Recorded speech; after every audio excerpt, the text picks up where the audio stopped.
નમસ્કાર મિત્રો, આજે હું તમને એક એવી સત્ય ઘટના સંભળાવવા જઈ રહી છું જે સાંભળીને તમારી આંખોમાં આંસુ આવી જશે અને ભગવાન પરનો વિશ્વાસ અનેક ગણો વધી જશે. એક ગરીબ સ્ત્રી, ઘરમાં ખાવા માટે એક દાણો પણ ન હતો. પતિ બીમાર, દીકરો ભૂખ્યો, પણ ભગવાન પરની ભક્તિ ક્યારેય ઓછી ન હતી થઈ. પરસોત્તમ માસ દરમિયાન તેણે ખાલી હાથે ભગવાનની પૂજા કરી અને પછી એવો ચમત્કાર થયો કે આખું ગામ આશ્ચર્યમાં પડી ગયું.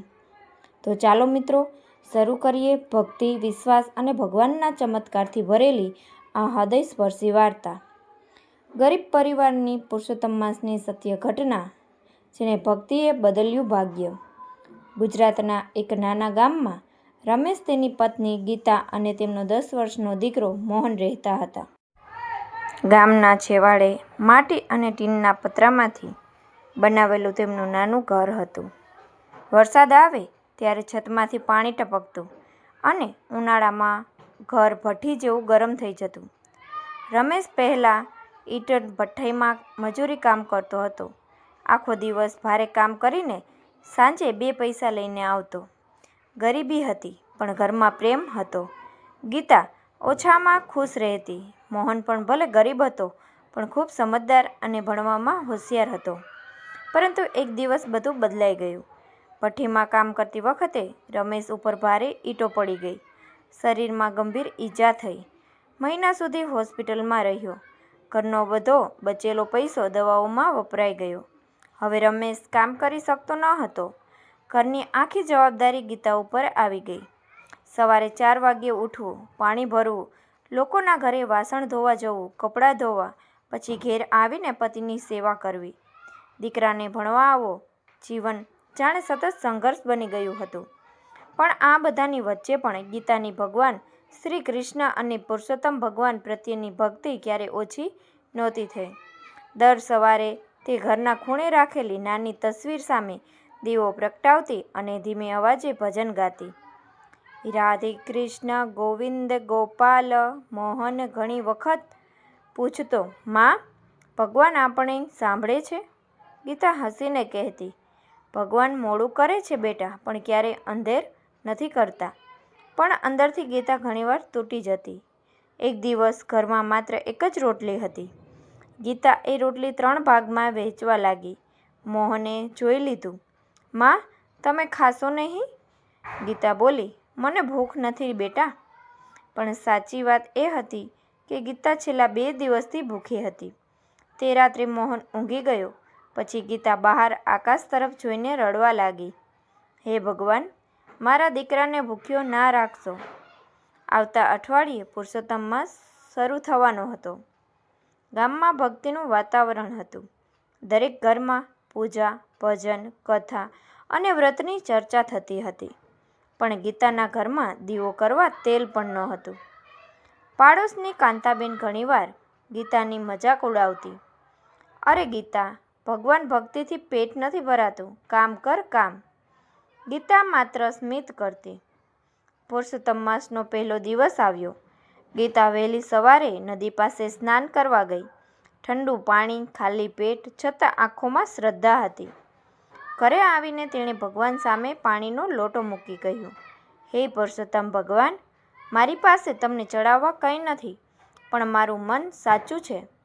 તે દિવસથી ગીતા રોજ ઉપવાસ રાખવા લાગી.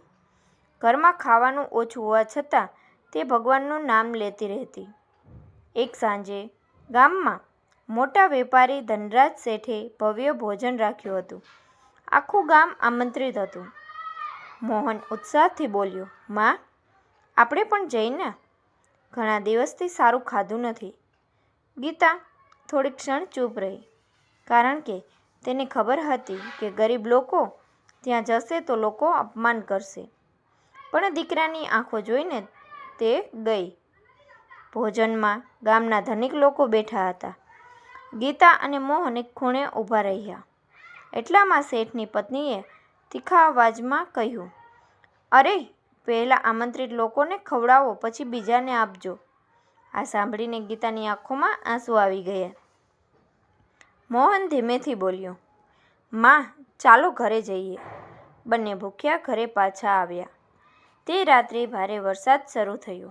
પવન એટલો જોરદાર હતો કે ટીનની છત ઉડી ગઈ જવાથી હાલતમાં હતી. ઘરમાં પાણી ભરાઈ ગયું. રમેશ ખૂણે બેઠો ઉધરસ ખાતો હતો. મોહન ડરી ગયો. ગીતા ભગવાનની તસવીર સામે દીવો બચાવવાના પ્રયત્ન કરતી હતી. અચાનક બારણે જોરથી ટકોરા પડ્યા અને ગીતા ડરી ગઈ.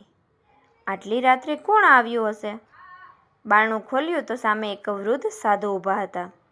સફેદ દાઢી, હાથમાં લાકડી અને વરસાદથી આખા ભીંજાયેલા.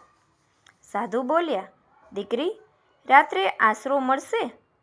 ગીતા તરત બોલી, બાપજી, ઘર નાનું છે પણ દિલથી આપનું સ્વાગત છે. ગીતાએ સાધુને અંદર બેસાડ્યા. ઘરમાં ખાવા માટે માત્ર અડધી રોટલી હતી. ગીતાએ રોટલી સાધુ સામે મૂકી દીધી. રમેશ આશ્ચર્યથી જોઈ રહ્યો હતો. ગીતા, આપણો દીકરો ભૂખ્યો છે. ગીતા ધીમેથી બોલી, ભૂખ્યા મહેમાનમાં ભગવાન વસે છે. સાધુએ સ્મિત કરીને રોટલી ખાધી. પછી ગીતાને આશીર્વાદ આપતા બોલ્યા, દીકરી, તારી ભક્તિ વ્યર્થ નહીં જાય. સવારે ગીતા ઉઠી તો સાધુ ક્યાંય દેખાયા નહીં. પણ જ્યાં સાધુ બેઠા હતા ત્યાં નાનું ચાંદીનું સિક્કું પડેલું હતું. ગીતા આશ્ચર્યમાં પડી ગઈ. તે સિક્કો વેચીને ઘરમાં થોડા દિવસનું અનાજ આવ્યું. પરંતુ ચમત્કારોની શરૂઆત હવે થઈ હતી. થોડા દિવસ પછી ગામમાં એક સરકારી અધિકારી આવ્યા. તેમણે ગામના ગરીબ પરિવારોની યાદી બનાવી. કોઈ કારણસર સૌથી પહેલાં ગીતાનું નામ પસંદ થયું. સરકાર તરફથી તેમને નવું ઘર અને રમેશ માટે સારવાર માટે સહાય મળી. ગામના લોકો આશ્ચર્યમાં પડી ગયા અને કાંતાબેન, જે ગીતાની મજાક ઉડાવતા હતા, હવે તે બોલી ઉઠ્યા, ગીતા, લાગે છે ભગવાન ખરેખર તારી સાથે છે. ગીતા માત્ર ભગવાન તરફ જોઈને સ્મિત કરતી હતી. એક દિવસ મોહન શાળામાંથી ખુશ થઈને આવ્યો. માં, હું આખા જિલ્લામાં પહેલા નંબર પર આવ્યો છું. ગીતા ખુશીના આંસુઓથી રડી પડી. શાળાના શિક્ષકે મોહનની આખી ભણતરની જવાબદારી લઈ લીધી. સમય પસાર થતો ગયો.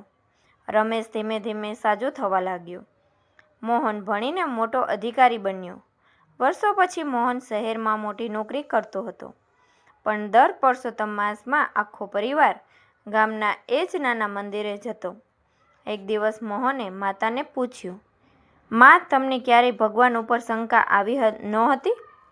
ગીતા સ્મિત કરીને બોલી, જ્યારે બધું છીનવાઈ જાય ને બેટા, ત્યારે માણસ પાસે બે રસ્તા રહે છે, તૂટીને બેસી જવું કે ભગવાન ઉપર વિશ્વાસ રાખવો.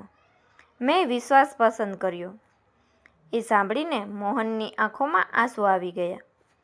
તે દિવસથી ગીતા ફરી મંદિરના ખૂણે બેસી ભગવાન સામે હાથ જોડીને બોલી, હે પરસોત્તમ ભગવાન, તમે મને ગરીબી આપી, દુઃખ આપ્યું, પણ સાથે વિશ્વાસ પણ આપ્યો, અને એ વિશ્વાસે જ મારું ઘર બચાવી લીધું.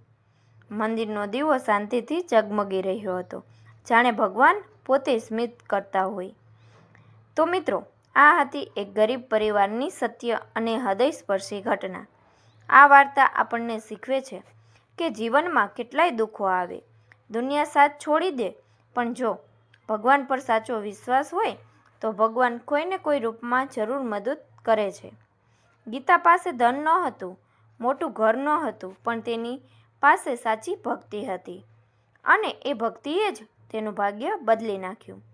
જો તમને પણ ભગવાન પર વિશ્વાસ હોય તો કમેન્ટમાં જરૂર લખજો, જય શ્રી કૃષ્ણ. અને વિડીયો ગમ્યો હોય તો લાઈક, શેર અને ચેનલને સબસ્ક્રાઈબ જરૂર કરજો. મળીએ આવી જ એક નવી ભાવુક અને ચમત્કારિક વાર્તા સાથે. ત્યાં સુધી જય શ્રી કૃષ્ણ, જય પરસોત્તમ ભગવાન.